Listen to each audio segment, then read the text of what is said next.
Hello, ladies and gentlemen, and welcome to the Say Report. I'm your host, Devon Decker, and I'm on a 90-minute time limit. Joining me today, my host companion, as always, Sejohn Sarwick. Sejohn, I should probably hit Oh my, start on the timer. yeah, yeah. If there was ever a day to use the timer, Jeff. It sounds like the microwave. I like that you and Will are like, it sounds like the microwave. I, All right, fill the time while I do something fun, maybe. oh, okay. You're gonna like go ahead and find the timer. Yeah. Well, it's been a pretty interesting week on this end. There's been some changes, choices made, and so we're kind of figuring out what the next few months are gonna look like around here because I've decided to up and quit my job. That's a story for off mic, but essentially, we're going into like low power mode over here. We're looking at a lot of different choices and options, and we've talked here on the show a few times about various streaming services that are kind of not really pulling their weight, shall we say. And so things are going to start making the cut around here. We're going to have to figure out what's going to stick around and what's not. For instance, like a couple of months back when we were trying to figure out what the hell was going on with like all of the Xbox gaming stuff, they offered 3 free months or 3 $1 months or something of a service that I signed up for, only to find out that it didn't include any of the ways for you to play with your friends if you didn't have an Xbox Series One, which was not made clear because it was being offered through like their online Game Pass, like their website Game Pass.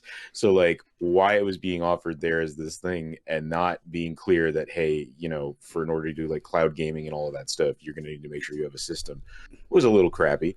But I don't know if I ever canceled it in all of my frustration with finding it out, like that kind of stuff. So I've got to go through and make some of those decisions. Um, I was going to some gift you. I have 2 free months of the PC Game Pass, and the person who I thought, ooh, you know who might enjoy this? Sejohn. So I'm happy to hear that you've tried it and it doesn't work for you. It doesn't include cloud gaming. Yeah. So like you can use their online service to like buy games and play them online, but it doesn't include any of like the like library of free games to play. So like it goes all the way back to that tier system that we started talking about like months ago about how them and now PlayStation does it too, like and Nintendo to a point.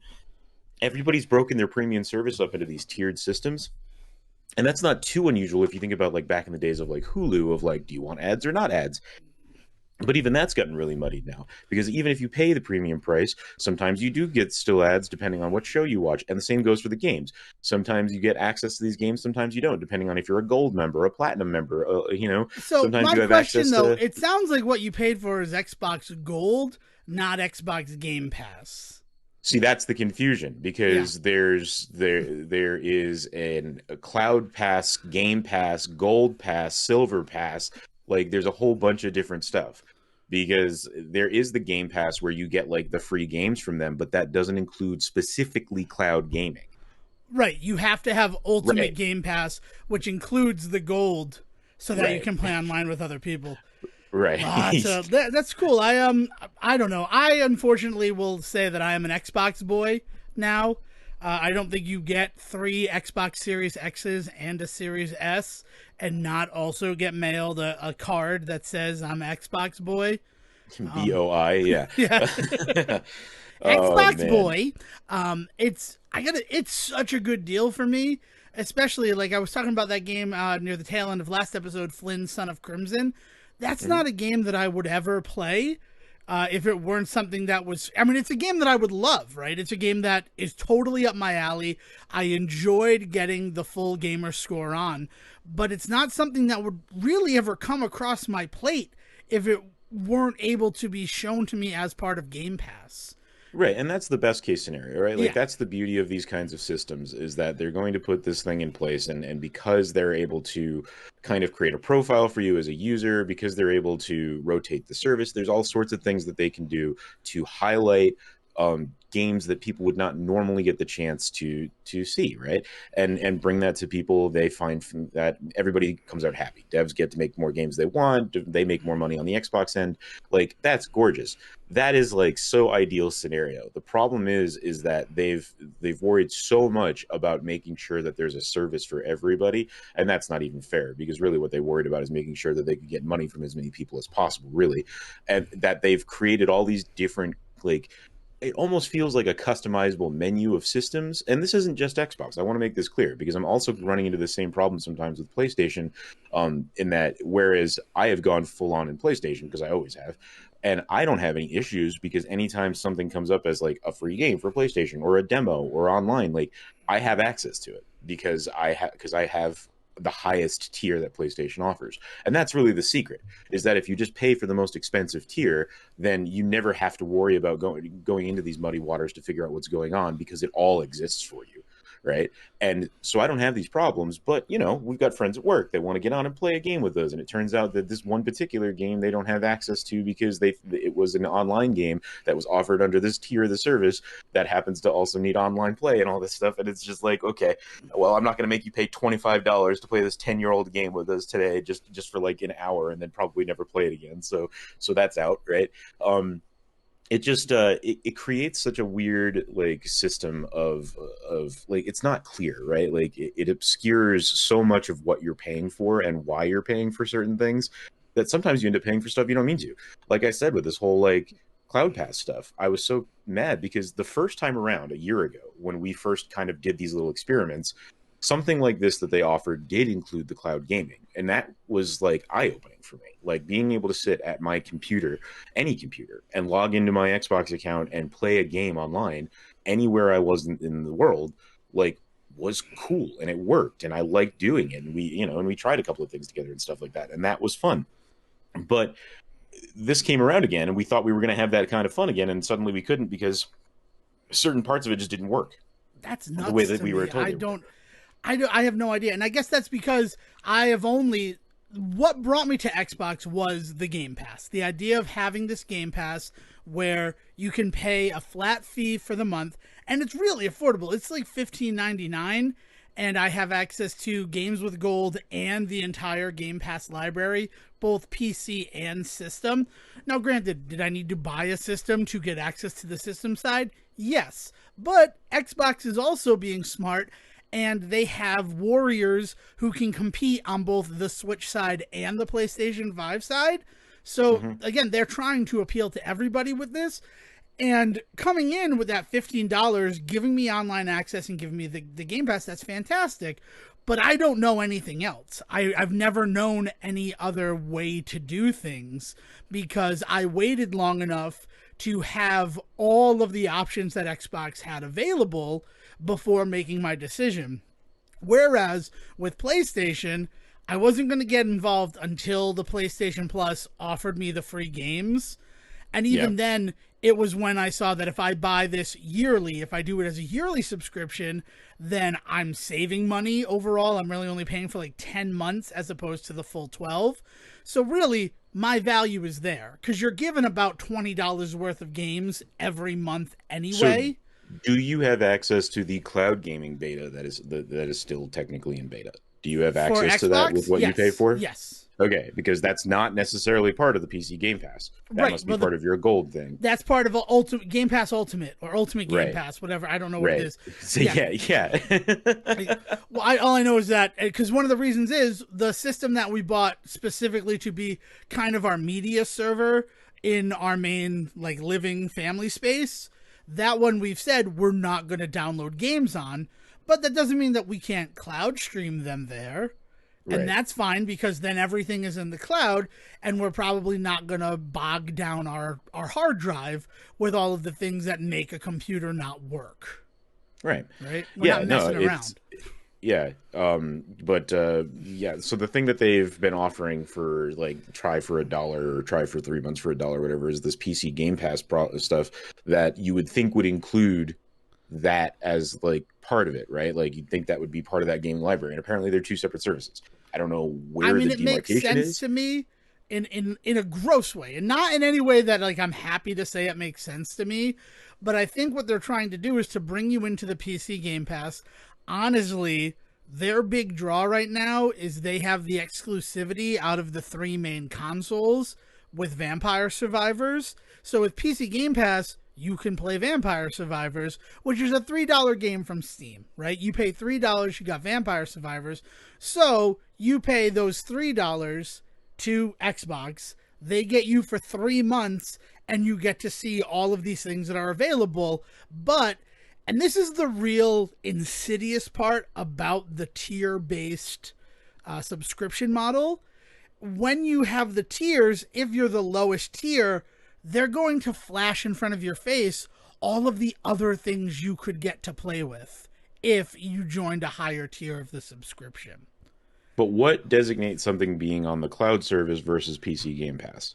I mean, PC Game Pass is a completely different animal. The games that are available on PC Game Pass are not necessarily the same games that are on Game Pass Game Pass.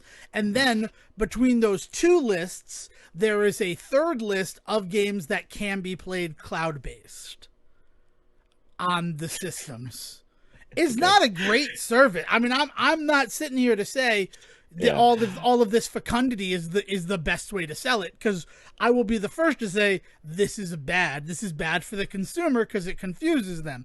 But in the marketing boardrooms where the insidious three-piece business suit clad people are making the plans, confusing the consumer is the fastest way for them to milk money from your wallet. Yeah. So the moral of the story is that I'm gonna have to be cutting this sort of stuff out, because it's just like it's a waste of everybody's time and money. I mean, you went down a long path. Really, all I wanted to do was crack open and take a sip of my sparkling liquid death water. It's good. I'm glad I just bought a can of it. Are you upset that you unexpectedly threw to me and said just vamp without giving me an amount of time, and then just like... Well, I did think, I mean, like, granted, most human beings, when given the chance to speak, the first thing they're going to talk about is scatological things because of the taboo nature of it, but then we also seek to vent out the negativity from our lives in order to clear the pathway for positivity, because we have long memories for negative things that occur in our lives. So honestly, when I threw to you to vamp, I was hoping it would be something positive, not even thinking about the fact that you, over the past week, had sort of this major, what would fall into the cons column thing occur in your life. I mean, I think overall what you're doing is going to have positive changes for you, but in the short game, there are going to have to be changes. You're going to have to adapt on the fly. And actually, I'm kind of happy that you got to share that with the listener and with me, because it's not the stuff that people consider when they quit their job. They think about all the long-term gains of it. They don't think about what you have to do in the short term. So we actually did a service there. Yeah, no, you know, I mean, this is not the first time in this family that we've had to kind of rotate through somebody figuring their shit out. It just happened to be my turn. So I mean, in that regard, like, things are going to be okay. And like, you know, like you said, this is definitely positive in the long term.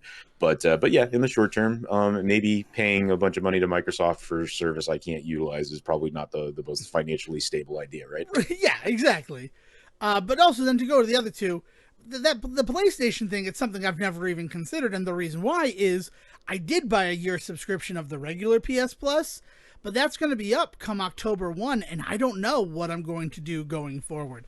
I'm playing a lot less PlayStation now, and I don't know why. I don't know what isn't appealing to me about the PlayStation 5, but it's not. The games that have come out so far that are exclusives, he said with the largest air quotes ever around them, are not interesting me in the way that I mean, I'm seeing other places.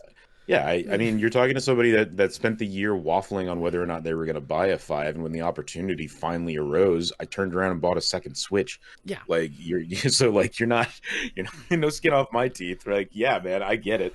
I will say that, like, having access to the online service and playing with people is something that I still do pretty regularly. So at that tier, I'm pretty into it. And the other thing is that I was a subscriber to PlayStation Now until they folded that into this whole other thing and got rid of PlayStation Now. So it made sense. That kind of stuff all made sense to me when I decided to pay for the higher end PlayStation stuff. The problem is now that I pay for that, it's not always clear to me what is available to everybody. Yeah. So from my perspective, I'll say we should hang out and play this game, and then people will have to remind me that they don't have access to it, and I look like an asshole. So like that's the worst of it as far as the PlayStation stuff goes. Hmm. And then we have the Switch issue, which are we going to talk about the Nintendo Direct that kind of wasn't? That was a weird Nintendo Direct. I mean, the thing about the Nintendo Directs for me is like I think this is kind of what's happened in the wake of E3 no longer existing over the last few years, is that Nintendo Directs seem to now happen pretty regularly. I don't have any internal clock about when that is. I don't know if it's like every 3 months or something, or but like they're happening so often and so regularly and not being advertised in any way that would matter to anyone that's not like on Nintendo Twitter, that I hear about them a day later and they're just ads to me. Like that's all that they ever are. So I mean, like you could call it the Nintendo Direct that never was, but like I did the last handful have been like that for me. So Well, it certainly was the Nintendo Direct that never was for the UK. And do you buy into the theory that's been floated on Twitter about it? Because I think it's hilarious, and I think it's definitely the reason why.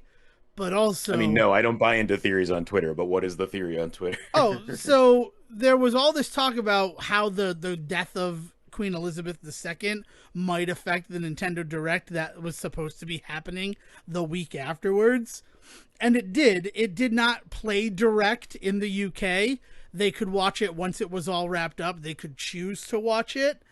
And the reason why people were, theorizing on Twitter is because the name of the sequel to Breath of the Wild has been revealed, and it is The Legend of Zelda Tears of the Kingdom. That would be a level of self-reflection and awareness that Nintendo has never displayed. That being said, everything in the UK is shut down right now. Like you need to acknowledge that, right? Like the fact of the matter is that like we have a UK division at my current position at my job, and they were basically given the Thursday and Friday of last week off, and then all of this week. Like it is basically just like shut down. Like To stand in we get line, it. right? Like Right. Yeah, we get it. You're not going to be available for a while, and that's just kind of been the overarching kind of respect that people have been paying to the situation over there and all that. So I think it's more in line with that they just, out of respect for the fact that they understood that, first of all, like you're doing this for the business side of things, and business over there is basically at a standstill. So it just doesn't make sense.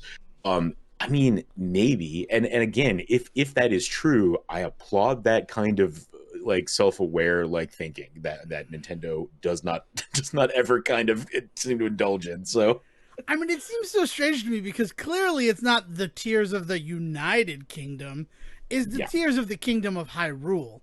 And I don't know if it's necessarily tears as in, these tears, I'm crying. Like, no, I think it's going to be rifts in the Kingdom of Hyrule. no, With the no, fact dude, that, it's a playoff of Breath of the Wild, Tears of the Kingdom. It is definitely a bodily function. nah, It is continuing nah. in line with that They exact. get, but Yeah, when the game comes out and there's tears in the very they fabric show of reality. crying princess in the Oh my god, it's trailer. Zelda. You show me a picture of Zelda not crying. That'd be something Exactly. worth seeing. That is more to the point, Dev. But yeah, that was a fun thing for a bit. This discourse over whether or not it was canceled in the UK because the Tears of the Kingdom might hit too close to home for them. And I thought hope that was that's funny. true. Yeah, it'd be nice. I mean, Queen Elizabeth II historically was gifted that gold-plated Wii because she liked Wii bowling. Now, that gold-plated Wii, we found out, never went to Buckingham Palace and just wound up in like Overstock gift house somewhere in England. Well, I mean, she had a couple of different kingdoms. Her castle in Scotland was technically her favorite, right? That's where Right, she yeah, went that's to why she kind of died live her there. last Yeah. moments. Yeah, so I mean, like, Just because it didn't end up at Buckingham Palace doesn't mean anything. No, but it didn't end up in any Honestly, of the palaces. She never used it. It was one of those, oh, this is a nice gift, but we're going to put it where we put all of the nice gifts that we don't really, we accept, and we do maybe like a I photo mean, shoot, like and then we much like store. yeah, much like everybody else's Wii, she never really played any video games on it. It was just a Netflix machine for a security guard somewhere. So I mean, I would love that. I would absolutely love, hi, welcome to security for Buckingham Palace. I know the American accent is a bit strange, but they wanted somebody not too close to it running the division. This is our break room. This is what we watch Netflix on. Yes, it is the solid gold Nintendo Wii that was gifted to Queen Elizabeth II, but they were frightened that it might have spyware on it, so they keep it here with us in the security room so that they can disappoint those who watch the video feed from it constantly. Can I get you a cup of tea? There it is. All right. Oh man, yeah. So the Nintendo Direct stuff was I mean, as disappointing as it always is what I'd say, because that's just, as far as I am aware, it's really just a place for them to just kind of update people on games we already know about. I never learn about a game from a Nintendo Direct. Everything I always do with a Nintendo Direct is just learn where a game is going. Yeah, I mean that's an honest point that you just made that makes me very happy, because I guess that's how I need to approach it. I need to not think that watching a Nintendo Direct is going to give me new information. Mostly it's going to tell us when a game is releasing. But because I'm an asshole, I had warmed myself up to the thought that, oh, maybe we're going to get a release date for River City Girls 2. And the only reason that I did that is because the same day as the Direct, River City Girls 0 got its blanket release. The exclusivity on the Nintendo Switch was over. So I thought that maybe part of that deal was Nintendo gets to announce the release date for River City Girls 2 first. So now and that's what ends the exclusivity. Like, the game is done, so now they get to release it, and that's why it's a blanket release of the weird prequel. That's not really a prequel, but then they decided to put 2 comic pages before and after the game to tie it into the sequel game. Does Limited Run have a thing of their own? Because that's the other big part of all of this, is that Nintendo and PlayStation and Xbox specific events are kind of pointless nowadays, because if you're a big enough publisher, you just have one of your own. Right. You just announce a bunch of your own stuff whenever your business stuff is up. And Limited Run is in that position where I could see them having a limited run once a year event. That they do. They actually do have that event. They did that earlier this year. That's when we found out the bigger release date for, I think, Shredder's Revenge was actually released during the Limited Run Games event. During what would have been E3, when all of them had their last sort of directs or state of plays, or I don't know what Xbox calls them. I've never watched an Xbox one. Even as somebody who now plays Xbox, I'm not real interested in that stuff. I'll put the Game Awards on, which is kind of closely Xbox related, but it's also everything related. And it's not like I'm sitting down to watch the Game Awards. I have it on in the background while I'm doing something else. And hopefully I get to see something new and fun. Yeah. We also had a PlayStation State of Play, and to echo your exact feelings about the Nintendo Direct, I know nothing about what came out of that PlayStation State of Play. I was just seeing a movie at the time when it happened, and I tried to get the information later on, like read a recap, and they're like, you can't look at this if you have an ad blocker on, and I'm like, well, then I'm just not going to look at it. Thank you. Yeah, I couldn't tell you anything either about that, because again, it's marketing. I've become numb. It's just marketing. But I've become so numb to any of this stuff that it's not fun anymore. Yeah. For all of the crap that we always used to give E3, we at least always talked about how it was a place. It was one place where you could go for one-stop shop for all of your new information, and now you don't have that anymore, and it's kind of lost a lot of its luster. Yeah, I agree, and I think gaming is certainly not dying in any way, shape, or form, but the marketing of it and the way that they used to build hype has really fallen down the hill. And I don't know how it's going to climb back up, because it's not something I'm excited about. I mean, that Nintendo Direct, one of the only reasons that I wanted to bring it up outside of the potential controversy with the United Kingdom was we totally called the date on the Mario Kart 8 third booster pack. they're Yeah. releasing it the holiday season, and it's like, yeah, to try to sell Switches, that's when that's going to happen. Yeah. I also wouldn't be surprised if there wasn't another like Mario Kart 8 Switch deal for Black Friday. Hmm. Though I am a pretty big fan of what I've also seen circling the internet in the fact that Nintendo finished a whole trilogy of Splatoon games in the time since they've last released a Mario Kart game. And that Oh kind of man. that opened my eyes up to, yeah, it has been a minute since they've done a real Mario Kart. And as much as Mario Kart 8 Deluxe is a Mario Kart game, it is the game that we got in 2014, just with better graphics and Yeah, access to everything from the start. Like, right, and like added content of characters, and yeah, for sure. No, it's just a Game of the Year edition, right? Like yeah, that's all it is. And you know, God love it for it. I don't know. I don't really hold to the whole like I need the next one in this series stuff, especially if I'm actively playing it. Like I'm not saying I don't want like sequels and stuff. I always do, right? Like if I really like a game, obviously I want them to make a second one. But like I don't understand the like the it borders on that kind of privilege, that gamer privilege conversation of like we deserve a new Mario Kart by this point. And it's like no we don't. no, we Would I certainly like to don't. see a new Mario Kart? I don't even know if I really need to see a new Mario Kart yet because I really like what they're doing with the current one.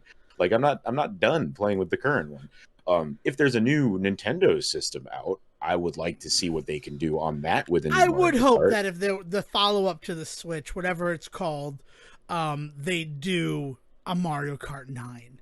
And it's not Mario Kart Infinite, and they just take that 8 and they they just knock turn it it into. over. I mean, but I'd want it to be a new. I'm. Here's the problem that I have with Mario Kart 8, and and what it is it feels like a step back from Mario Kart 7.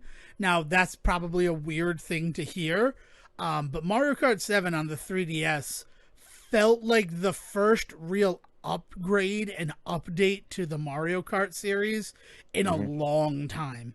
And the big thing that they added to that is the rally style courses, where you have to hit the checkpoints and it's from A to B. It's not a looped track. And Right. those were awesome. And that game, because that was kind of the brand new hotness of that game, that and the glider system, which is excellent. But the glider system was used like insanely. Like there were whole parts of the tracks that would be you're just gliding and you're flying your car right now, as opposed to like you hit a certain type of ramp and your little glider comes out. If anything from 3DS Mario Kart 7 that is in Mario Kart 8, you can actually see a lot of what they did there. The one that jumps to mind is the DK Islands one, Yeah. that is more based on Return to Donkey Kong Island, Return to Donkey Kong Country, Return to Donkey Kong Island. Sound like an What is idiot, Devon. Return to Donkey Kong Country? What Yeah, is that was the that? name of it. No, I called it Return to Donkey Kong Island because I'm an idiot. That one has a lot of those moments that are so inspired by the fact that, oh yeah, your car now has a glider on it, and you need to deal with that in like choosing paths and things. Sorry, I really liked Mario Kart 7, and then to go back to Mario Kart 8 and it feeling so much like Mario Kart Wii again was disappointing to me. But Yeah. without Funky Kong, because I'm so mad that Funky Kong is not in Mario Kart 8. But yeah, Well, that's we it. don't know, man. There's still content to There come. is Who still knows? content to come. Who knows? It would be really nice. It would be nice if Mario Kart 9 could come out and it tried to, push the bar a little bit again. Because I really Well, did. I right, really right. liked what they did in 7, and I was hoping for more of it in 8, and it really didn't come or happen that way. And the reason why I can't just play Mario Kart 7 is at the time, all I had was the original 3DS, which was essentially the same footprint as the Nintendo DS Lite. Mhm. We need to talk about something other than video games after this conversation. I'm starting to get bored with this conversation. I apologize. And drifting is such an important thing in Mario Kart 7, and doing it on that little thing, like my finger felt like it was going to fall off of my body because I was in like this claw thing driving down to Philadelphia. I was in the back seat and I was just racing. And when we got to Philadelphia, I'm like, yeah, I can't use my hand right now. This is scary. Oh man. So I guess last thing though is GoldenEye is coming, and that doesn't really mean anything to me. The things that, to reiterate something that we've talked about a lot, the online for GoldenEye is only available on the Nintendo Switch version, but it's still the constraints of using Nintendo Switch for online, and actually markedly worse because you are essentially connecting to whoever the first player's Switch is. You're playing on a cut 4-screen version of the game. Like, you're not going to have your own screen. It's going to be the 4 little boxes, and you're going to have to look at your box. Nice. Which is, they want it to feel like it originally was. Yeah, but I mean, yes, I understand that aspect of it, but come on, we're all on our own systems. It'd be nice if I had the full screen real estate. Of course. Yeah, no, it's ridiculous. I mean, it's the bigger thing is it's part of that whole super package again, as we were talking about, right? It's their top tier ultimate gold package for Nintendo Online, and so it's just not worth it because the amount of money you pay for a bunch of broken N64 games right now is still not enough for me. Yeah, and I'm excited also to see that it's going to be coming to Xbox Game Pass with full thumbstick control and everything. But that one's not going to have the online, so it feels like kind of a kick in the junk. But I am excited to play through that GoldenEye specifically on my Xbox, because I'd like to replay GoldenEye, but I go back to it on the N64, and it looks awful. And it controls worse. I don't think it's going to look amazing, dude. They're not like going through and doing like an overhaul of the graphics. No, but it's going to be 1060p resolution. Yeah. And it's, I mean, more for me is the control of it. The fact that you're going to control it like any sort of twin stick shooter, not a twin stick shooter, that's a different thing. Like any sort of FPS shooter where up and down on the right stick is going to be all of your movement and everything. Right. That is exciting to me. Yeah. And by all accounts, they have at least overhauled that, so it's not going to be like just touching the C sticks to do it, or it's not going to be like if you use the C sticks to move around when you use the analog stick on the N64. It's supposed to feel a little bit more fluid. That they're like, it's going to look the same, but it's going to control as if it were an FPS on the Xbox. Again, I don't need to worry about it because I've already given them my money for Game Pass, and it's going to be included in that. So I can try it. If it sucks, I walk away from it. But if it doesn't suck, maybe I beat GoldenEye again for the first time since, 6th grade? I think it's the last time I played that game. Yeah, no, really it'll be a nostalgia trip for sure. That's the biggest thing that they're offering, and then I'm excited to see at least other people enjoy it. I just have no desire to break my heart. Like, I kind of feel like big thing about it, the thing I'm hoping for is Fangamer released pins for rare racers, and it was Timber and Banjo from Diddy Kong Racing. Timber being the one that is more interesting than Banjo, because, obviously Banjo is a big, rare character. But Timber, all he's ever shown up in is Diddy Kong Racing. So the fact that they had a whole new logo and all of that information for rare racers, something like this makes me happy and makes me think that there might be a Diddy Kong Racing remake, but we've removed all of the Donkey Kong from the game, which honestly wouldn't be that hard to do. Because Diddy Kong is honestly classic or something. Like, just call it Rare Racers, and all of those characters are rare-owned characters. I mean, even Diddy Kong is technically a rare-owned character because they created it, but because of everything with Nintendo, they don't own that character. Nintendo owns the character. But Timber, Tip Top, Pipsy, they'd probably have to lose the Kremling too. Or they might own rights to Kremlings. Actually, that would make more sense because there are no Kremlings in the 2 Return to Donkey Kong Country games.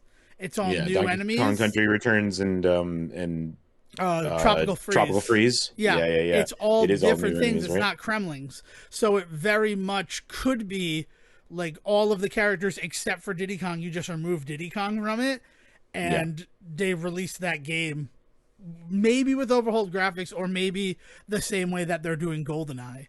But this is something that makes me very happy, seeing Rare get to release games that they worked on other systems makes me that much like more excited that there may be a sequel or re-release of Diddy Kong Racing coming down the line. Because that's still like my favorite kart racing game. As much fun as I have playing Mario Kart with you, Diddy Kong Racing was always my jam. And they got Saberman in that game. No, Saberman is not in there, but they could add him. That'd if it's really Rare fun. Racers. Yeah, him and Saberwolf. Well, Saberman is the man from Saberwolf, isn't it? But what's the name of the wolf from Saberwolf? Saberwolf is the wolf from Saberwolf. Yeah. You love Saberwolf. It's such a fucking weird game, man. You could replace Diddy with any of the Battletoads. Bam, there you go. I mean, all of the Battletoads, right? Yeah, like, make put all three of them in. Yeah. And make their hovercraft the hover bike from that. I mean, that's like if you're really going deep in making a new game. Otherwise, I don't know. I love Diddy Kong Racing, and I'd love it to come back. And seeing GoldenEye with the whole Rare replay coming to Xbox Game Pass made me think, oh, they could do that same thing with something like Diddy Kong Racing, as long as they eliminate the Diddy Kong of it all. Really, just the Kong of it all. So that's exciting. Let's talk about something besides video games, because this was a lot of video game talk up top. Did you get to see the movie that we had talking about this week? Yes or no? No, I'm still on the fence about whether or not I really want to go see it in theaters with people, because people are just weird. People suck. I will tell you. So the movie that we're hinting at is Clerks III. It exists. It's no longer a joke at the end of the credits of Clerks II. It really exists. Some 15 years later, right? I think it was 15 years. 2006 to 21. 15 years. Crazy. And it is only being released as a Fathom event. It's not going to theaters, but for the first time in Fathom event history, as far as I know, right? It's not like I've followed Fathom events forever. This one had a week of releases instead of just the on Sunday and on Thursday you can go see these movies specially. Yeah, so the Fathom events have always had kind of two tiers of things that they do. Like, this is more like what they do with like the theatrical engagements and like the operas and stuff, where they will be in theaters for 5 days, usually with like a day or two in between, so technically a week. That is like, that structure has already existed for Fathom, but as you're saying, this is kind of the first time I've ever seen it applied to just a theatrical like film release. Like, usually that's reserved for shows and operas, and they do like 2 a day, and it's because they're either doing live streams or that's just the amount of money that they paid. They want to get their money back, so they put that shit out longer. But usually with movies, and my bigger thing with Fathom events and movies is really more anime specific. So you get like 3 nights, and what happens is that like one of those nights is a dub night, one of those nights is a sub night, and then the third one's kind of a toss up depending on where it's more popular. So that's usually what they do with theatrical releases, and that was the original plan for this, right? Like, this was originally slotted for just a 3-night. This was slotted for a 2-night Fathom event. 2-night. Yeah. The Thursday and the Sunday. And that's when I was going to go see like the bringbacks or the classics, the Turner classic movies. They would have one on Sunday, or you could go on Wednesday. So that's really what it always looked like to me. And then the Studio Ghibli stuff was that 3-night thing and everything that you just described. But to see it be, and then the last one, Jay and Silent Bob Reboot, which we briefly touched on the show, that was another 2-night one where you could go see it on Wednesday, and that one included like a night with Kevin Smith sort of presentation before the movie, or you could go and see it on the Sunday, and that included a screening of the original Jay and Silent Bob Strikes Back into Jay and Silent Bob Reboot. So even then, they weren't exactly the same package both times. Right. But this one specifically, very strange. It's strange to me. They decided there was so much interest in the 2 nights that from the 13th of September through the 18th of September, they were going to show Clerks III. And that has then been extended through the 25th of September. So it's one of those questions that, like, at what point should this have just been a theatrically distributed film and not through Can Fathom I? events? What have you seen as far as pricing goes? Because that's the big thing, is that the Fathom events stuff, like, first of all, they want to be the distributors on it. That's the answer to your question. Fathom, like the corporation that runs Fathom events, owns the right distribution rights for the film. So like that's the whole thing, right? Um but like, what's the pricing on it? Because the other big thing about these Fathom events is that because they're their own thing, their pricing structure doesn't necessarily match up with normal theater pricing. Yeah. For me, I paid $15. That it has to be a little less than that, because it came to $37.50 before the $6 fees because I had to buy them online through a service.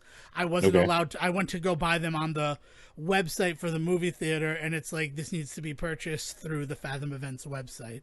And they're in bed with Atom tickets. So at the end of the day, with the $6 addition, because it came to $37.50, and then the $6 more, it was like $44 at the end of the Yeah. day. Yeah. Because I bought three tickets because I don't want anyone sitting to my left or my right. And I'm also upset about that. And I'm just going to get it out in the beginning, and then maybe we can talk about good things. I don't think we're going to talk about the movie because I do want to wait until Sejohn sees it to actually talk about Clerks 3 proper. Especially because a lot of the stuff in it, huge spoilers that I don't want to take away from Sejohn. And it's mostly because it's Clerks. Like if it were, I don't know, some crappier movie or some movie that might not have some sort of meaning to Sejohn, I don't think I would have any problem like going all ahead full. But I don't want to take Clerks 3 away from you, buddy. I Especially with some of appreciate the that. stuff that happens. Yeah. But yeah, so it was about $14.50 per ticket. I think that works out mathematically because it wasn't $45 to buy the three tickets. It was a little less than that. Okay. Yeah. Um, Yeah. I mean, like, just Fathom events are, because they're event situations. They're not just normal well, if it was releases. They kind. $37.50, it was $12.50 a ticket. That's how math works. My mind just did the math in the background and then was like, "Hey, idiot, this is Yeah. the answer to your question." But like Fathom event tickets around here have gone up as high as like $40 a ticket, depending on if it's like a UFC fight, or like the operas out here are pretty standardly around the 25 to 35 range, depending on what art what organization is doing the opera, right? If it's like one of the New York ones, then usually it's $35, but if it's just some random traveling one, then it's usually 25. So like that's the thing, is like there's not like a set number, there's not a set price for these Fathom events. So it's all about prestige. So like it's this idea of like you're not going to the movies, you're going to a Fathom event to go and see this. And it works for some things, and it sounds like it's been working for this from what I can tell. Yeah, the fact that it got extended through the 25th of September was, I mean, not surprising to me, but I couldn't believe when I checked and saw that because I just had it open on my computer to check dates and everything. And then when I saw that they had added a whole other week, I'm like, this is cool for them, but also it feels weird, right? Because I feel like more people would go see the movie if it were just a release instead of a Fathom event.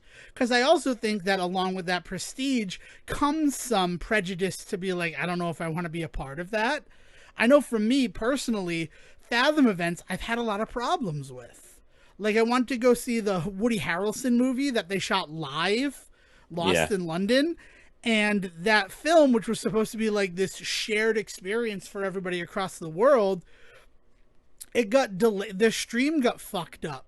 So then they had to restart it. And when that happened, I like went out and I'm like, I'd like a refund because this is not what I paid you. That was like a $30 ticket to be part of that. Right, And I'm just exactly. like, I paid you to be no. part of a live event, and you've kind of screwed that. Yeah. Yeah, and, Um, and so I don't want to be part of it. And I got my money back on that one. But this one, yeah, it was one of those situations. And I need to tell you, there was also the opportunity for me to go see Kevin Smith present it live at the Columbus Theater, and that was a $50 ticket to see it at the Columbus Theater in Providence. But also, you're seeing Kevin Smith. He's there and he's talking. It's not like a full night with Kevin Smith beforehand, but like a half hour a little beforehand. And then, if you really wanted to, for an additional like $125, there was a meet and greet with him after the movie. So like he's been doing what he can with this movie to distribute it, and all power to him, right? That's sort of his whole brand. But I am very happy I didn't end up going to the Columbus Theater one, because the couple of guys who were dressed in hockey shirts and backwards hats at the Clerks 3 showing that I went to on Tuesday kind of got my blood boiling. To go back to your people fucking suck theory Yeah, of I it mean, all. like I said, like I was on the fence about going to see it this week. Not because I didn't want to see the movie, but because I kind of was already wondering how the world was going to react to this film, right? Because we've famously talked on this show about how Kevin Smith is one of those points where congregating points for assholes, right? Where they kind of pick up on some of the humor and concepts that are present in his work, especially his earlier work, and then they hold up like the edge lord aspect of it without actually looking at like some of the like intelligent, mature growth behind any of it. You know, like it's just it's crazy the amount of misreads that you get on film in general, right? But then like apply it to certain people. And you have guys like Kevin Smith where I have always landed on the fence of just like there are a lot of people that really hold up some really terrible parts of his storytelling and filmmaking and character work and all that, but it's all missing the fucking forest for the trees, because like they all talk about how they want to be Jay and Silent Bob, not recognizing that those two are like fucking parables for like the worst kind of slackers. Like they are not supposed to be the guys you aspire to be. It's like watching Beavis and Butthead and saying at the end of the day you want to be one of those two. Like no, that you missed the point. You weren't supposed to want to be with them, right? And that's something that Smith then plays with later when those characters become so big, and he ends up offshooting them into their whole own like universe of some kind. And that is just, it is this really weird nexus point where on the one hand the amount of like indie work and real work of a true artist going into this stuff is clearly present, but at the end of the day it keeps kind of just creating this product that really sells itself best to the worst kind of people.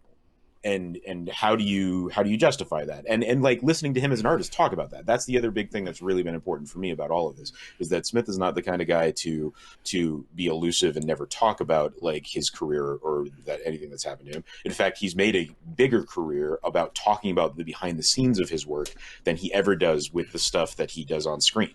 He makes more money doing these tours of evenings with Kevin Smith. He makes more money doing Comic Book Men. He makes more money at conventions, and he makes more money doing these Fathom events than he does putting a movie in theaters. Like, you wonder why it doesn't just come out, because that would just be one and done for him. What this does is this allows him to do what he's always loved to do, and that's connect with his audiences personally and talk about, where all of this stuff came from, why it exists, how it's grown, how it needs to grow more. I mean, like, it's really interesting listening to him talk about the work more than it is to necessarily see the work nowadays. And that is the kind of aspect to him as like a filmmaker and artist that I love, that like 90% of the people that want to get into that world don't seem to grasp. And that seems really like hipster of me to be like, you just don't get it. And if people want to enjoy his work outside, that's fine. I don't want to enjoy his work with them in that way. Right. So like, if people want to be that way and be the kind of fan, I'm not going to sit here and be like, that's not a true fan, not a fair fan. It's just not the kind of fan I want to be interacting with when it comes to this work. Right. So like, the idea of going out to a movie theater and sitting with these kinds of people and, having them like, I mean, we watched people literally walk out of Clerks II because like there's this whole element of like, I just don't feel like being part of this particular group. And one of the best things about going to the movie theater is getting to be part of the group seeing the movie. And that's just not, it doesn't sound like the enjoyable part for this particular piece. Yeah, it was one of those situations where I was excited because it's undeniable how important Clerks 2 specifically was. I mean, it's a movie that you and I saw together. It's a movie that I saw with some other people who became really good friends of me at the time. Undeniably, you and I, along with a couple of other people who are no longer part of our lives, like when we went to New Jersey to meet Kevin Smith at the Secret Stash, I mean, that was an adventure, and that was an exciting thing to do. And I'm happy that we added to that the pilgrimage to the actual Quick Stop. And to think that like we've been inside the Quick Stop is a cool thing. It's crazy. Yeah. like that's excellent. Like that's an excellent part that we have. I mean, I really wish that we hadn't tried to do the trifecta of New Jersey and gotten White Castle and shit our brains out at that rest stop. No, But it was mostly puke, but yeah. but puke for you, my friend. Mostly. But yeah, like that is a moment in our lives that means a lot to me. So it was one of those things where, like, yeah, I'm gonna go see Clerks 3, and even though it's gonna be hard, right? On top of the fact that it's a Fathom event for it, I mean, going to the movie theater now feels that much more difficult because of the COVID in the room. And I know that, like, they're declaring on the morning shows that we're past COVID. It's just the thing that we're going to be living with now. While, like, if you look at the numbers of deaths that are happening in the country, that's a weird way to look at it. But I don't want to bring this whole thing down, but it's still something that I think about when I think about going to sit in a room with people for an extended period of time. Yep. Right. Like, undeniably, it's something that be. enters my mind. Like, yeah, no, I mean, like, that's a huge part of all of this, right? Is tied up in this whole thing is the idea of making the effort of even going to the theater in the first place. It has to be special. And again, so I think this is more to why it's a Fathom event, is that a movie like this definitely needed some set dressing around it if it was going to be in theaters, because of all of the stuff that we're talking about. I think this is exactly the reasoning why it gets picked up by something like a Fathom event rather than just being distributed by a normal distributor. I think it's because he saw the amount of money he was able to make with Jay and Silent Bob Reboot, which that was one where he's like, this is just a stupid movie that I'm doing, and Fathom event is fine. Like, have it in theaters for 2 nights, and then we'll go straight to Amazon with it. Because it was on Amazon within, like, a month of the Fathom events. And I'm interested to see where Clerks 3 goes from here. If it's something where we wait for a release, or the fact that it's probably just going to be streaming in a couple of months. I bet you by Thanksgiving, which is about, what, 3 months out from now? No, 2 months 2 out months from out, now? yeah. And that's actually a really good call. The Thanksgiving of it all. So we'll see. I mean, I'm sure we'll talk about it on the show once it's available for you to watch at home. But it just feels like Jay and Silent Bob Reboot, nobody was really interested in it. And honestly, when you hear him talk about it, he wasn't really interested on going on, like, a truly, like, difficult trying to find a distributor and all of that with that movie. Like, he was just happy that Lionsgate was like, yeah, we'll do this movie. And then he's like, yeah, but, like, for theatrical release or home release? And they're like, why don't we find some compromise in the middle? And that's when they decide, let's go the Fathom event route. And when this was just a Fathom event and it was a 2-night thing, like, I'm like, okay, I'm all right with that. But then for it to kind of completely upend the way that Fathom events work, it just feels so strange to me. Like, it's a historical film for the fact that, like, a 2-week Fathom event, every night event, I've never seen before. Well, it kind of speaks to what I was saying before, is that, like, a lot of people really connect with his work. And while I don't always love the reasons they connect with it, like, I got to remind myself to not be an asshole about that stuff, because people connect for all sorts of reasons. But just because I don't have to be an asshole about it, I can at least draw the line and say, I don't need to engage with that kind of watching of the work. Right. And so, it's finding that balance as a fan, as somebody that wants to really kind of embrace this continuing work that he's been doing, because I love it. And, like, I mean, like, I saw fucking Tusk. Like, who the hell saw Tusk? I saw fucking Tusk. Right. I left my keys in the theater, had to go back for my keys, and then when there was nobody in there, the usher's like, if you want to watch it again, I really don't fucking care. And I'm like, yeah, okay, I'll watch Tusk again. Oh, shit. We didn't sell any tickets. You know the one that I always think about that, like I don't know, I think he just produced, but didn't he have something to do with Red State? Red State is a movie that he directed. Okay, yeah, with, like, John Goodman and, like, the whole, like, religious horror film, right? Oh man, fucking that movie fucked with me. But yeah, so, like, I think about Cop Out, but that's me. I mean, I think about Cop Out on a daily basis. How could you not? How could you not be Devon Decker or Sejohn Sarwick and not think about Cop Out on a daily basis? See, that's what I mean, though, right? Like, is as somebody that has embraced a lot of his work, all of his work, like, why would I not want to go see this movie? And honestly, the only thing I haven't seen is Yoga Hosers. Man, with fucking with Nazi his daughter sausage. and Yeah. Yes. and Kevin Smith's daughter. No, Johnny Depp's daughter. Johnny Depp's daughter. Yeah. Yeah. But Harley's in it too, right? Though Harley Smith is in it. I'm pretty sure. Harley Smith is in Yoga Hosers. Yeah, I Yeah. messed up. I just was going to say with Kevin Smith's daughter, trying to think of Johnny Depp's daughter. Harley Smith and Harley Smith team up. And Harley Smith and Harley Smith are Yoga Hosers. Oh man.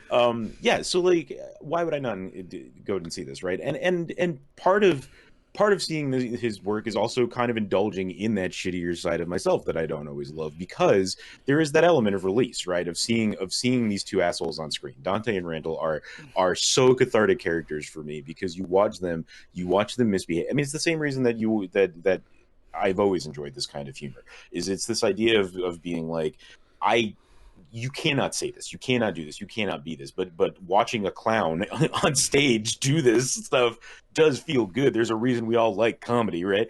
And I'm interested to see, does his work evolve or hold up in any way, fit 30 years later. Like, that's also a curious part of it for me. Yeah. So I am extremely interested in it.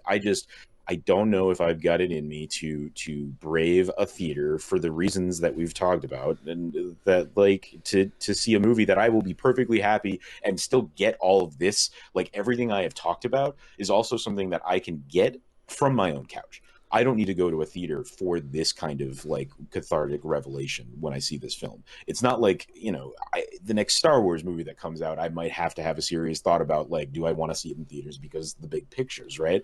But that's not what's going on here. Yeah. It was really interesting. Like, as much as I talk about those guys who are clearly like cult of Kevin Smith with their hockey jerseys and backwards hats, and honestly looking at them, I'm like, have you ever played hockey? Which is something for me, and I'm not going to be gatekeepery about it, but as somebody who played hockey up until I broke my ankle at the age of 18, and then, like, I can't skate anymore, it's just not a possibility. When I see, like, I always wore hockey shirts until they became this thing that meant you're on board for Kevin Smith. And I'm just like, I mean, that's a shame, because I used to like them. I liked the feel of them. I liked the fit of them. I understood why Kevin Smith did it. But then when he started selling his own, and like I used to see all the 37s everywhere, when like my jerseys would be like old jerseys from when I was playing the game, and I'm just like, this is weird. I can't do this anymore. So to see that, I'm just it became like a costume. It wasn't like clothes people were wearing. It became a costume that you wore in order to, like, show some allegiance to a group, and that can always get really sticky, especially if you're not somebody who's doing that, but the ways in which you dress kind of fall into that. It's like, and suddenly you start getting looped in. Yeah, it's like, I feel bad for everybody. You used to wear sorry. What's the old joke from South Park where it's just like, oh, Cartman, you must love Family Guy, and he's just like, God damn it, why would I love Family Guy? Exactly, like, it's that bit. Yeah. Right? It's I feel bad for everybody who used to wear polo and khakis, because now it means something terrible for a lot of this country. Right? Like, thank God Radio Shack closed, or you couldn't go to a Radio Shack if you were a minority, because you wouldn't know. Oh, man. Sorry, I've been thinking about Radio Shack a lot lately, because what Clerks 3 did for me, what seeing Clerks 3 did to me, really brought me back to like 2004 when I was writing Slither and working with those individuals. And even though that ended poorly, like, one of the other things I want to talk about this week is I did an overnight security job at the Pawtucket Art Festival. And the reason why is one of those people I worked on Slither with, like, put out a thing on Facebook saying that he needed somebody to do it. And I'm like, yeah, I'll do that. And what it looked like was just babysitting a stage of overnight outdoors in Slater Park. And I'm like, this will be fine. It really wasn't. It was not as fine as I thought it would be, sitting outside in a park overnight. Yeah, you're not a trained security personnel as far as I'm aware. No, I mean, like, I know I could take care of myself in a fight, but, like, no. And it was one of those situations where, like, the bloom went off the rose, like, real quick. But one of the reasons why I had myself dropped off and then picked up in the morning was because, that way there's no car to, like, possibly draw people to me. Right. I take a car. I had one of my director chairs and a book, and I just sat by the stage, and I sat every 50 minutes. I did a check of the perimeter, and I sat back down. But after I'm there, I started it at 10 p.m. and I was going to be there till 7 a.m. And at 1:30 a.m., like a car stops and two people get out of the car, run up to the stage. One of them was clearly drunk. And I just like observed, ready to report. But like if they put their hands on anything, and they're like, "Yeah, you just have to call a police officer if something happens." And I'm like, "Oh, okay, thank you." Like what? So like Yeah, I didn't I have don't my know, man. flashlight or I would anything. not. I was It's one over of to those the things where, side and like, I think about this all the time when I was a kid and we used to do lock-ins at churches for like when the festivals were going on. yeah. And I now in retrospect realize it was because like having a bunch of kids like staying overnight there, like kept everything safe. And, like in retrospect, that's what they were doing to us. And all I can think is that's a terrible idea. What if some asshole had driven up and decided to just be the worst? And there was just a bunch of 12-year-olds and like a couple of adults that didn't know what they were doing. But it was a bunch of 12-year-olds who saw Home Alone, man. They knew how to defend that church. I'm just no, but it was weird because like so I just sat there and observed them, and what they did was they took some selfies of themselves in front of the stage. They never got up on the stage, which is not surprising because like it's an outdoor stage. It's like a 10-foot jump to get up on top of it, right? Yeah. It's the type of stuff that I would set up when I like that summer I toured with Bob Dylan. Like it was a legitimate stage, but then like around the back, it's like 15 to 20 road cases and a bunch of equipment. And like, it's one of those situations where like, this is a private security gig. This is not a guy comes down and for like minimum wage watches this stage. Yeah. And he's like, we had private security last year, but then when we came back in the morning, the guy was asleep in his car. And like, that pissed me off. And I'm like, on the one level, I understand why you'd be upset about that. But honestly, you just contact the security company. You let them know that the guy did it. He probably loses his job and you might get some money back from them. You might get all of your money back. But also, he was on location the whole evening, right? Like, yeah. So like, you don't know what he did during the night that... Yeah, right. I know it's wild. That's I don't know, man. But the thing is that if somebody does that and they're somebody that you're paying, as you pointed out, like you have leverage there to be like, hey, like we're like you are from a company that is not supposed to let this happen, right? Yeah, exactly. Like, whereas what would have happened if you just decided to go home? They couldn't fire you. You were doing it for one night. Right, like, exactly. Like well, I was supposed to do it for 2 nights. And then the other worst thing about it, right, is so my ride showed up. They ended up getting to me at 7, which is when it was supposed to be done. And I'm like, well, I just need to wait for him to come here because, like, I have a pair of keys that I need to give him. And I also need to let him know what happened over the night, right? Like, should report that, around 1:40 a.m., these 2 individuals came up. They took some photos. One of them, face planted real hard. It didn't appear as if they took anything from it, but like just know that if anything's out of order, that's the reason why. Right? Like I can tell you that this happened. I didn't feel the need to call the cops because they took a photo and then they ran away and one of them tripped and fell on themselves. So like well, I'm not gonna call the cops on that, right? I'm not a fucking asshole on that. If they had tried to take anything, yeah, I'd call the cops. And what I would do is give them the license plate of the car that they were in, right? Like, well, yeah. I mean, I guess it wasn't in the middle of the night, but I mean, also you're in a state park, like you're not in a private venue of which they have broken in to do this, right? Yeah, you're in a public park. I mean, it's weird. Like, why are people driving through Slater Park at 4 a.m. in the morning? Drugs. What is there to do? Yeah, I guess that's true. Yeah, but then I would imagine that you'd be 1 or 2. Like it'd be like 2 cars. Like there was one moment where I definitely watched a drug exchange happen. The 2 cars came up from different sides. They stopped next to each other. Clearly something was exchanged between the 2 of them, and then they drove off in their separate ways. And then I understood how Steve Perry wrote that song for Journey. He was acting as private security in a park overnight.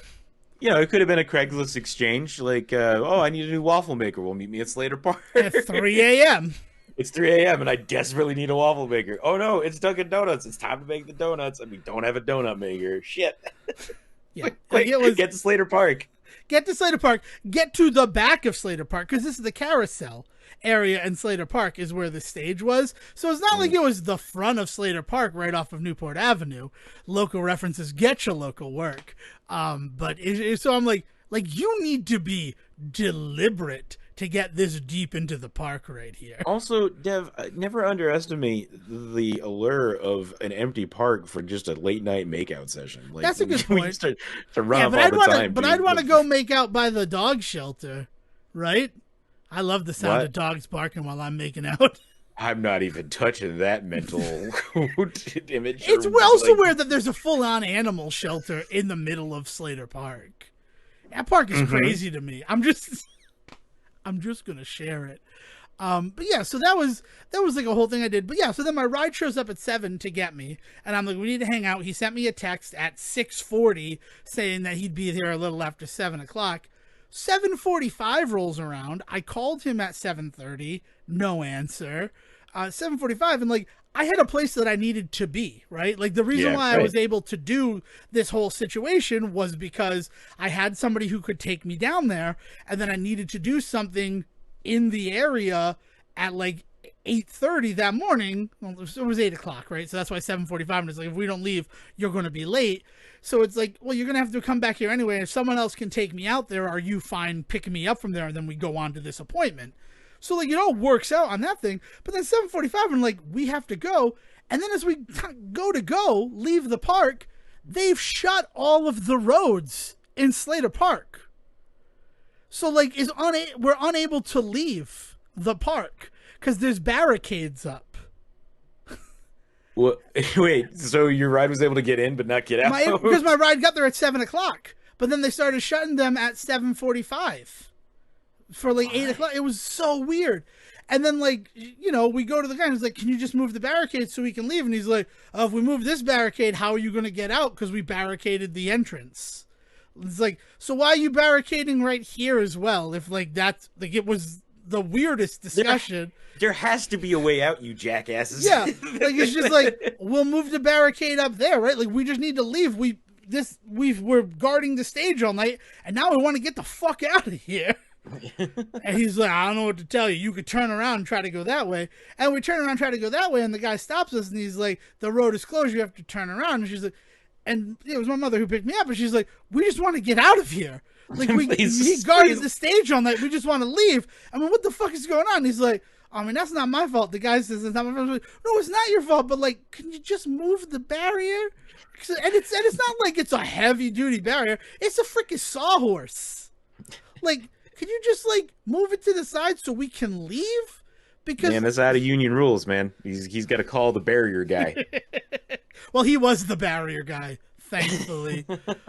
But yeah, and he's just like, oh, I'm sorry. And it's like, no, I'm like, sorry to yell at you, but it's just, we're trying to get out, and now we're stuck in the park after he was here for 9 hours, almost 10 hours, because the guy never showed up to relieve me. Wow. So then I said, to this day, that stage still stands. And I'm like, dude, I'm not doing it again for you, right? Like, that whole, like, if that's going to be the issue there, like, what the hell?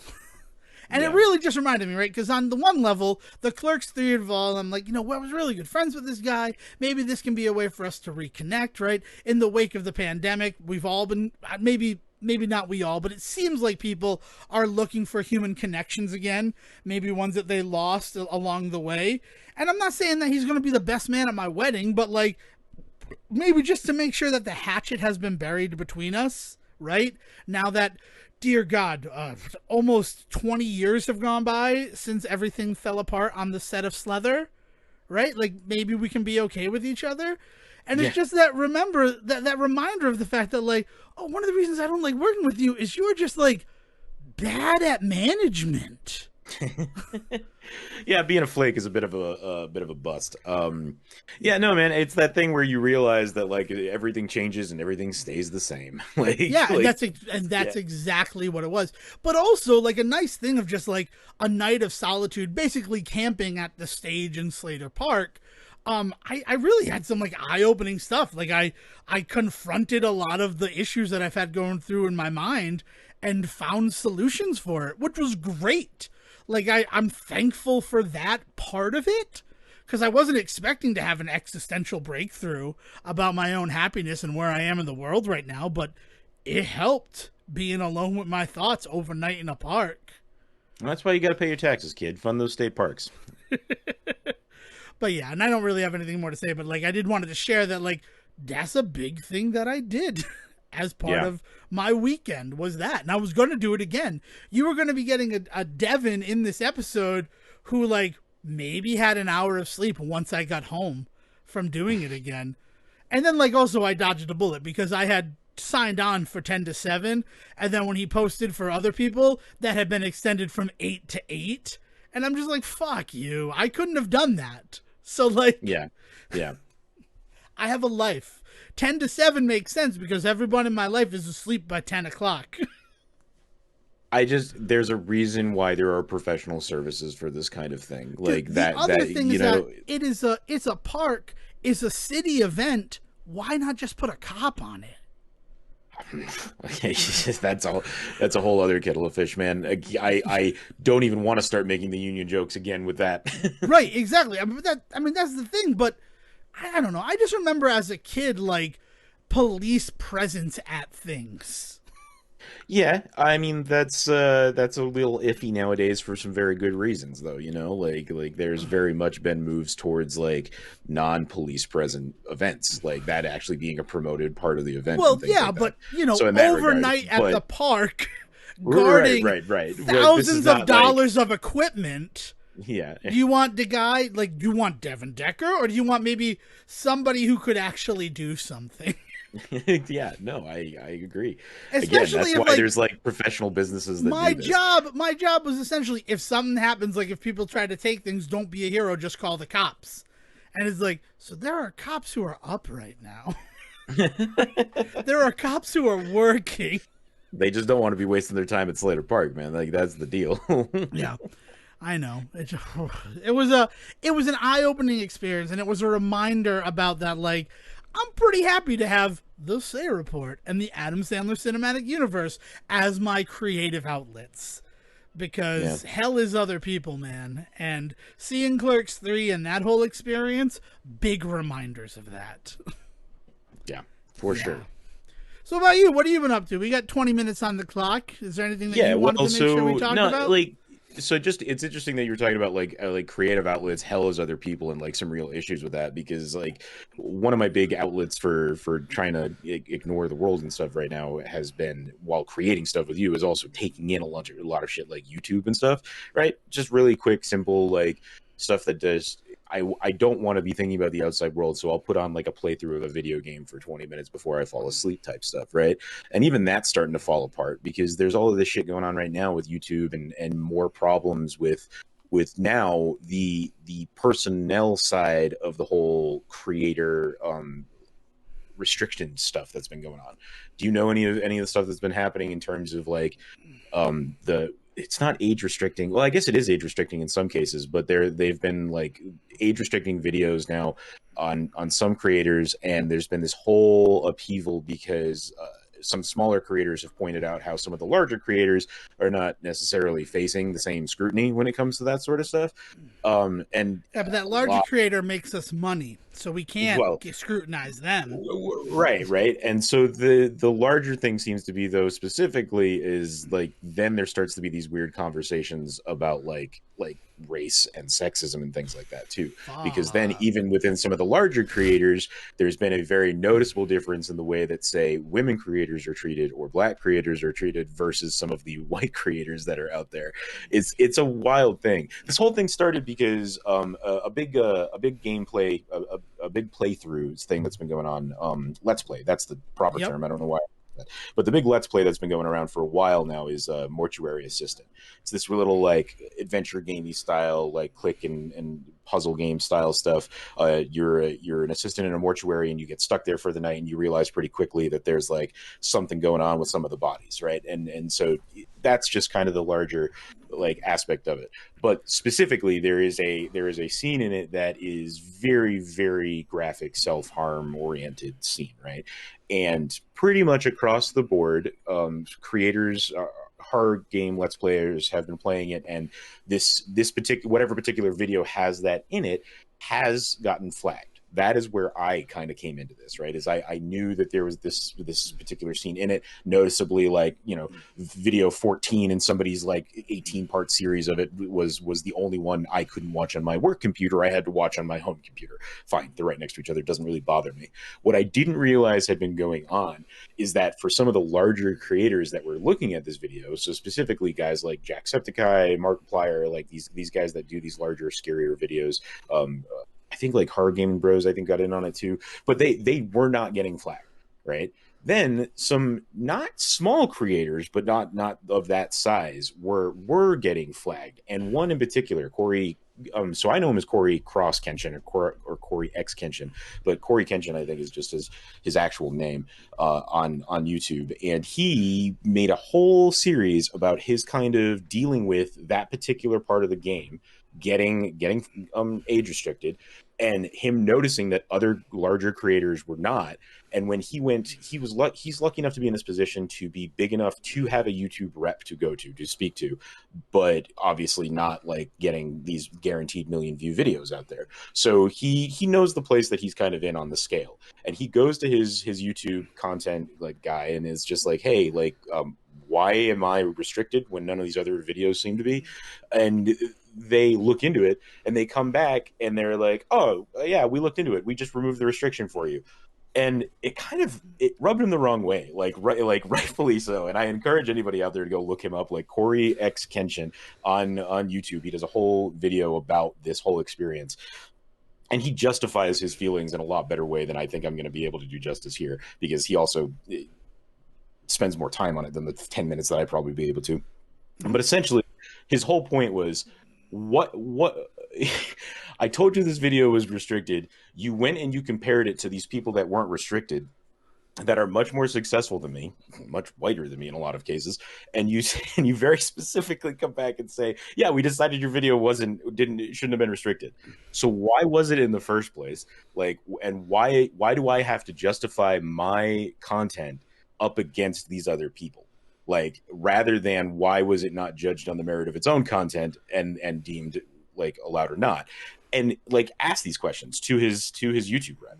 And then all it did was snowball into YouTube deciding to just across the board just restrict everybody's. And he's like, that was also not what I wanted. Like, that's not the conversation, guys. At some point, like, YouTube began focusing so much on just the content specifically and like trying to figure out what to do with it, and never addressing the problem that there seems to be it's not fair. Like, some people are treated differently than others when they create content on YouTube, right? And he just lays out this whole thing about how, like, you know, the ways in which people are approached. What do you do if you don't have a rep to go to? Like, you're basically screwed. How that basically maligns like young creators, new creators. And if you're not somebody that fits a certain image, like, you have to start wondering, is this because I just don't like, they want to talk about the YouTube algorithm all the time. Does the YouTube algorithm not allow for Black creation? Like, it's a crazy conversation, right? Like, it's really, really, really wild. And so I've just been watching a whole bunch of different people reacting to that then too, right? Including some of these larger creators that Corey like points to in his stuff, where he points out other creators that are not having these issues.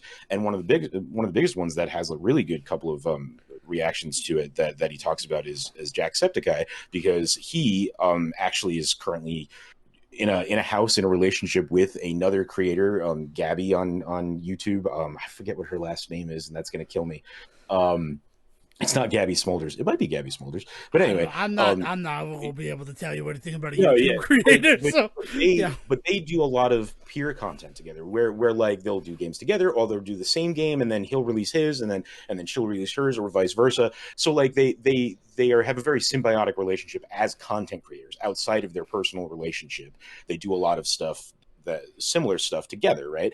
And it's really interesting because he notes that, like, as a guy that is like so big on YouTube that he literally was like the one and free guy, like he's become like decent enough working companions with Ryan Reynolds to be like name dropped in Jimmy Fallon interviews with Reynolds and stuff. And he's like, as me at that level, I don't get the kind of scrutiny that she does. We will literally upload the same content, the same video, the same games of the same moments of those games, and hers will immediately be restricted and mine won't. And if I ask my YouTube rep why not mine, they'll say, well, because we know you get the green light. And he's like, that's not how it should work. Like there should not be just a system of just like a pat on the back. No, it's good. You're in the club. Like that's literally not, that's antithetical to the point.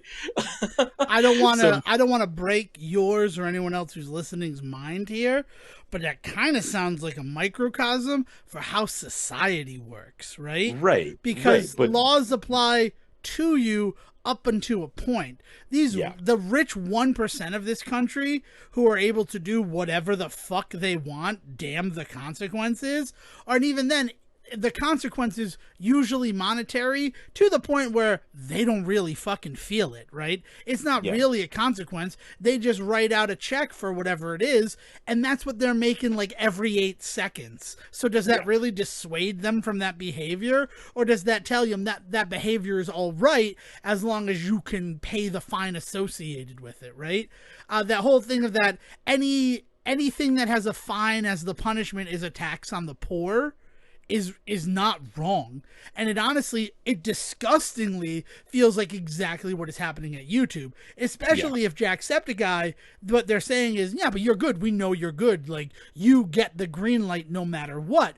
Because on the one hand, right, when you talk about Corey Kenshin's thing about we compared it against other videos, that makes sense completely in a vacuum, right? Nothing else going on.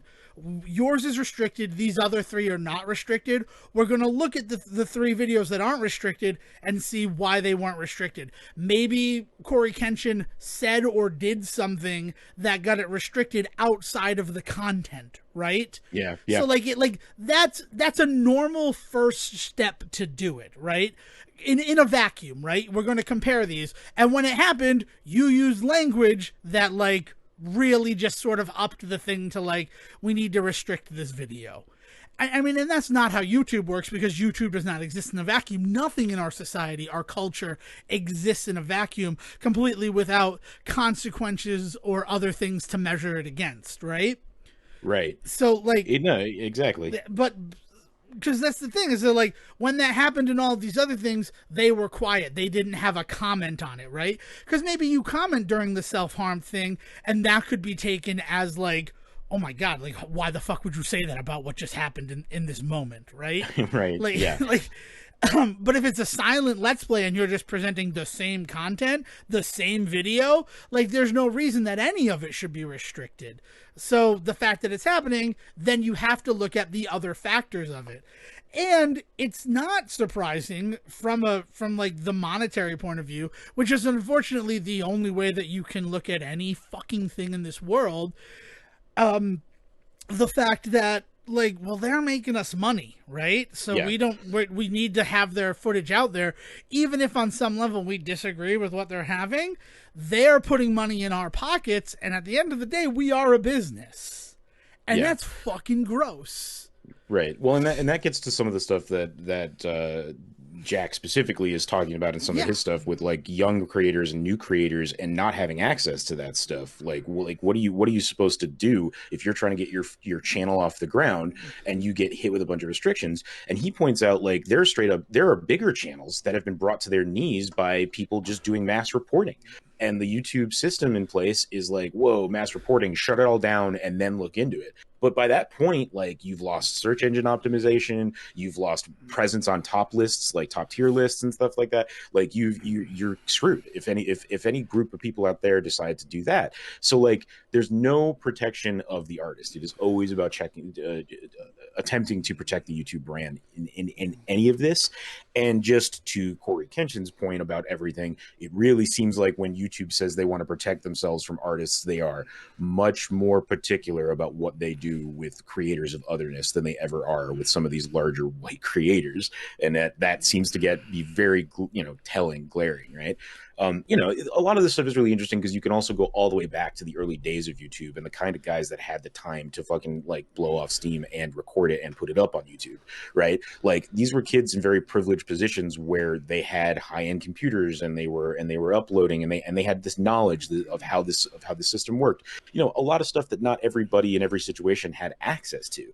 But we didn't know at the time what this monster was going to become. So there wasn't any programs in place. There wasn't any efforts in place to try and help like underprivileged kids in those days get started. And a lot of the guys that are top of the line now are top tiered YouTube creators because they have been there for 15 years, like putting the work in for the last decade, for the last, like the reason that these guys are where they are is because of all the groundwork that was laid early on. And we didn't really consider that the system really early on was not letting some certain people through the door.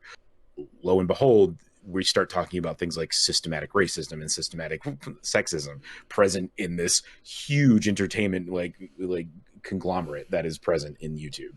It's a really, really deep and really interesting conversation. And again, like we did not do it justice here in the 10 minutes we talked about it. So I encourage people to like look into it yourself. Like definitely check out Corey X Kenshin's like whole like breakdown of what he dealt with the mortuary assistant and stuff like that. How he kept getting compared to larger YouTubers rather than being kind of judged on the merit of his own work at any step in it, which is just kind of bullshit. And then like, look at a couple of people reacting to it, because I also think that it also is one of those rare moments where creators get to really shine on their own. The ways in which they talk about this stuff is important, and it's part of the reason why I follow certain people that I do. I love following guys like Matt Pat, like Jack, like Markiplier, because of the ways that when YouTube gets called out, one of the first things they always do is they step in it. They put themselves on the front line of it because they recognize that they're the largest faces of it, and they're not afraid to call out the bullshit when it's bullshit. Like there's definitely some like saving their own ass kind of conversation going on in those videos. And so you have to parse through that. But at the end of the day, all three of the guys that I just mentioned have always been super willing to, talk about the problem as a problem, not try and hide it or brush it under the rug and pat Big Daddy YouTube on the back. Like they are very happy to call out that this stuff is broken and that it needs to be fixed. And other creators as well that you need that do that kind of stuff that should be applauded, but maybe don't always get elevated because they start taking swings at YouTube and they don't have the backing that these guys do of millions of dollars and years of experience. It's a pretty wild kind of shift in content creation right now on YouTube, and the ways in which a lot of creativity has been kind of hampered by a lot of it, and YouTube is not the same that it was 10 years ago. But I don't know. I don't know what kind of shifts going forward we're going to see with this kind of stuff. Yeah, I don't know. YouTube is something that I didn't really get into until 2017 when I was working at a desk job with unrestricted internet. So it was pretty easy to have a video going on in the background or like in the lower part of my screen as like sort of the white noise of the office. Like instead of a radio, I can have on YouTube. And the ways that I've changed how I interact with that site just in 5 years have always thrown me off. Let alone, I imagine somebody who was like been a big my content that I view and that I enjoy comes from YouTube from its early days in 2005. Like it is an insane system and situation over there that I couldn't even begin to understand fully just because I don't put the time in there.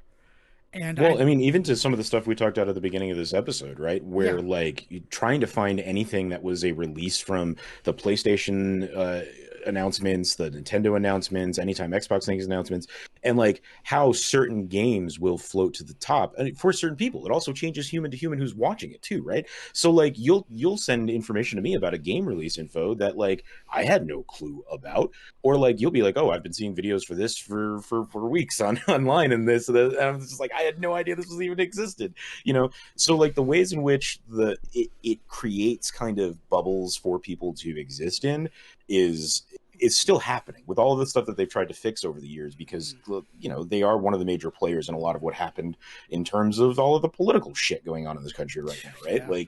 Like people getting indoctrinated into certain beliefs through YouTube is definitely still part of that whole system.